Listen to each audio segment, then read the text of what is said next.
So hello everyone, कैसे हैं आप सभी बच्चों। आपको पता होगा एग्ज़ाम तो कल से है ही, और कुछ गलतियां नहीं करनी एग्ज़ाम हॉल में। उस चीज़ के लिए मैं यहाँ पे एक छोटा सा वीडियो बनाया हूँ कि भाई क्या क्या चीज़ें एग्ज़ाम हॉल में आपको नहीं करनी है। दूसरी चीज़, एक तो सभी को ऑल द बेस्ट। ठीक है, सभी को ऑल द बेस्ट, और पैनिक नहीं होना है, और अब पढ़ाई छोड़ देना है, अब पढ़ाई नहीं करना है। ठीक है, अब जितने लोगों ने पढ़ाई कर ली है, कल एग्ज़ाम है, तो आपको एग्ज़ाम में पढ़ाई नहीं करनी। एक दिन पहले से शाम दोपहर के बाद से आपको पढ़ाई नहीं करनी होती है। ठीक है, एग्ज़ाम का ये फंडा होता है। अगर आप पढ़ना चाहते हैं तो ये चीज़ें कर सकते हैं कि कुछ दिमाग में आ गया कि भाई बैटल देख लेते हैं, जीके में ये पॉइंट देख लेते हैं, फॉर्मूला देख लेते हैं मेंसुरेशन का, that is enough to do. But बाकी चीज़ें आप कोशिश करिए कि अवॉइड करिए, बाकी चीज़ें आपको नहीं करना है बच्चों। ठीक है, क्लियर प्यारे बच्चों। दूसरी चीज, क्या क्या लेके जाना है एग्जाम हॉल में और क्या गलतियां नहीं करना। देखिए, पहले तो आपको एक ई एडमिट कार्ड इशू हुआ होगा, वो लेके जाना है।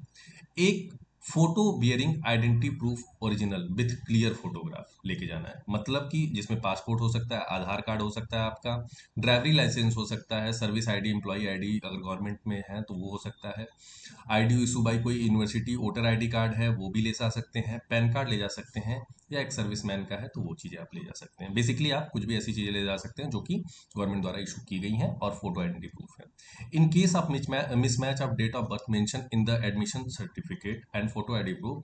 बट अगर जैसे फॉर एग्जांपल कि आपका जो प्रवेश पत्र है, एडमिशन एडमिट कार्ड है जो, उसमें अगर आपका डेट ऑफ बर्थ गलत है और एक्चुअल से अंतर है, तो आप टेंथ का या कोई भी ऐसा प्रूव्ड हो जो कि आप ले जा सकते हैं, टेंथ की मार्कशीट ले जा सकते हैं जिसको मिसमैच हो उसके लिए ये। बट ये रेयर देन रेयरेस्ट होता है बच्चों। उसके बाद अगर आपको पानी चाहिए तो ट्रांसपेरेंट बोतल लेके ले सकते हैं। ये तीन चार चीज़ें, और मैं तो कहूँगा पानी जरूर लेके जाइएगा। ठीक, एग्जाम में आप कैसे अटेम्प्ट कर रहे हैं इससे नहीं मतलब है। एग्जाम में आपने अब तक जैसे टेस्ट अटेम्प्ट किया है, मॉक अटेम्प्ट किया है, वैसे ही अटेम्प्ट करिएगा। बेसिक आपको मैं एक चीज़ बता दे रहा हूँ कि इस पे ध्यान दीजिएगा बच्चों, कि अगर आपको एक क्वेश्चन नहीं आ रहा है, अगर एक क्वेश्चन मैथ या रीजनिंग जैसे क्वेश्चन है, अगर आपने उस पर 1.5 मिनट दे दिया है और आपको फिर भी लग रहा है कि इसके आंसर नहीं निकल पा रहा है, दिक्कत हो रही है, मत दीजिए समय, छोड़ दीजिए, आगे बढ़िए। ऐसे 4 से 5 क्वेश्चन एग्जाम में होंगे और यही एग्जाम हॉल में आपको परेशान करेंगे। वन गो में कोशिश करिए कि 60 to 70 क्वेश्चन अटेम्प्ट ले लीजिए, और ये वन को होना चाहिए आपका फॉर 35 से 40 मिनट में। ठीक है, जिसमें आप मेजॉरिटी इंग्लिश के सेक्शन कंप्लीट कर लीजिए। 45 से 50 क्वेश्चन तो आपके इंग्लिश जीके कितने में हो जाएंगे, और 25 से 30 क्वेश्चन आपके रीजनिंग और मैथ से कंप्लीट कर लीजिए। उसके बाद सेकंड गो में मैथ रीजनिंग के जो 20 से 25 क्वेश्चन बचे हैं और आपके पास 25 से 30 मिनट बचे हैं, उसमें निपटाइए। कोशिश करना है किसी भी एक क्वेश्चन पे ज़्यादा देर नहीं अटकना है, मैक्सिमम 1 मिनट तक कोशिश करिए कि देना है। मैथ में 1.5 मिनट तक दे सकते हैं, बाकी किसी पे 1 मिनट से ज़्यादा मत दीजिए।